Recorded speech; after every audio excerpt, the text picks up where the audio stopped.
Hello and welcome to my kitchen. I'm so glad you're here. Today's class is being sponsored by Leah Weinberger for the yard site. It passed already, but you know, I do this once and I do 5 or 6 segments at a time. So if you need to sponsor something for an exact date, it has to go in a month in advance. So Leah, I'm sorry, but the bracha is still there.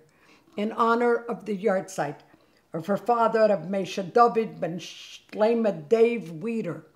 Reb Moshe David ben Shlomo Dave Wieder was a Holocaust survivor that came to the United States and had an incredible, an unbelievable sense of simchas hachayim. He became a sheikhet, he was the Tzelem sheikhet, and he knew a lot of our Jungelite, the Lubavitcher Shochtem that he shechted with. And his daughter told me that he was just a piece of heart. He was just an ish tomim and tev, a good, totally, completely good person. So may his neshama have an aliyah. And may we be united with him and with everybody else with the coming of Mashiach. Thank you, Leah. Thank you very much. And now, as I said, this series is being done, this Historia series is being seen once a week, and it will not correlate. Hanukkah will not come together at Hanukkah time because I'm doing history. This is class 2 on history. Why am I sitting with the globe? So I want to explain something to you.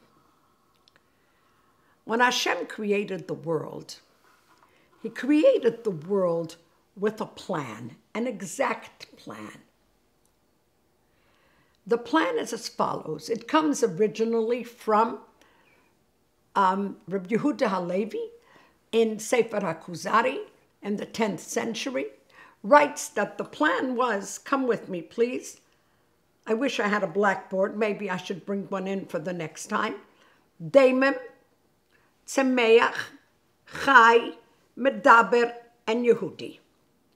Daimim is an inanimate object. In other words, daimim, it doesn't have life.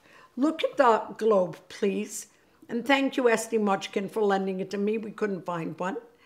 What do you see? What's the color you see most? Blue, right? Water. Daimim, water. It's the most in, look at it, it's the most in kamos and the least in eichos.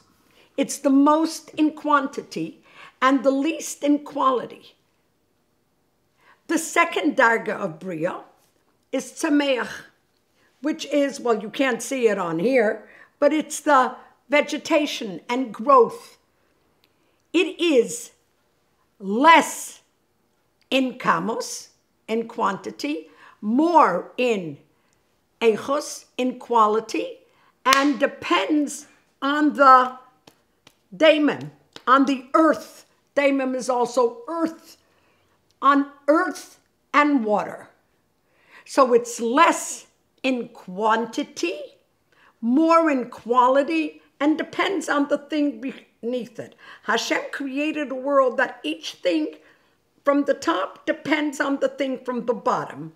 So far we've discussed daimim and tzemeach.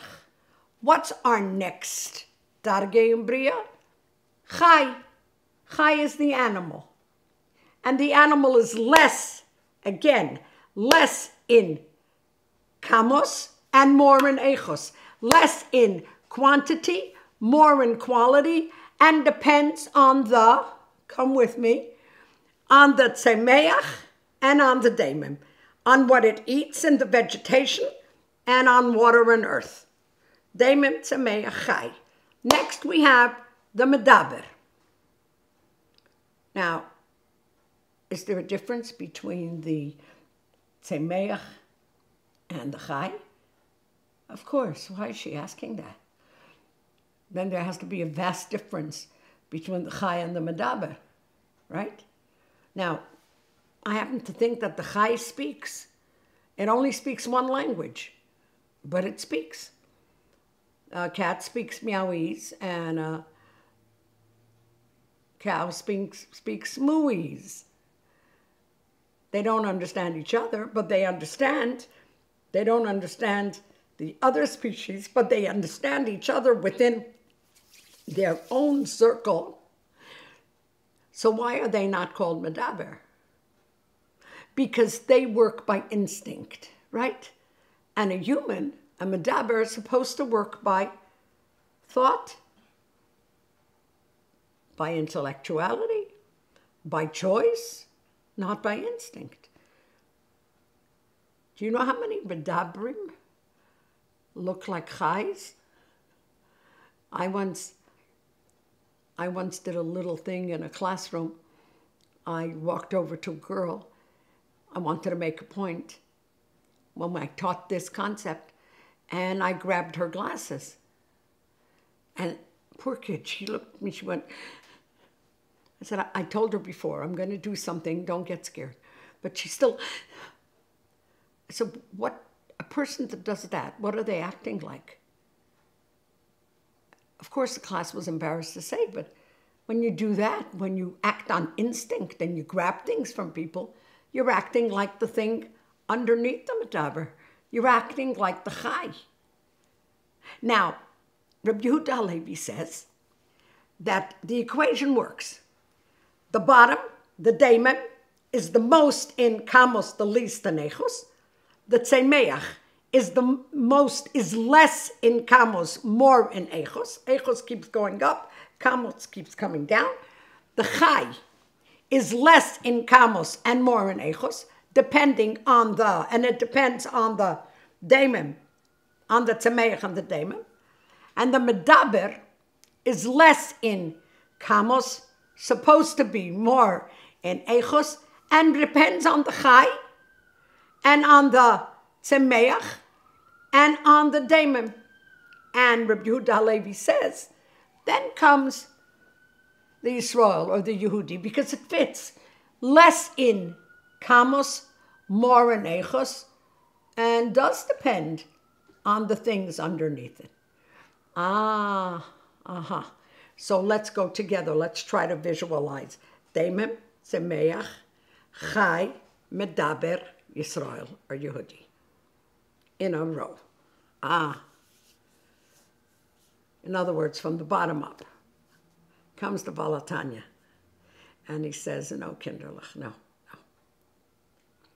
What makes a Yehudi a Yehudi? You can all answer. What makes a Yehudi a Yehudi? His neshama, right? That neshama is a chelik alika mimal mamash. It comes from Hashem down. Please open your minds and your hearts. So listen.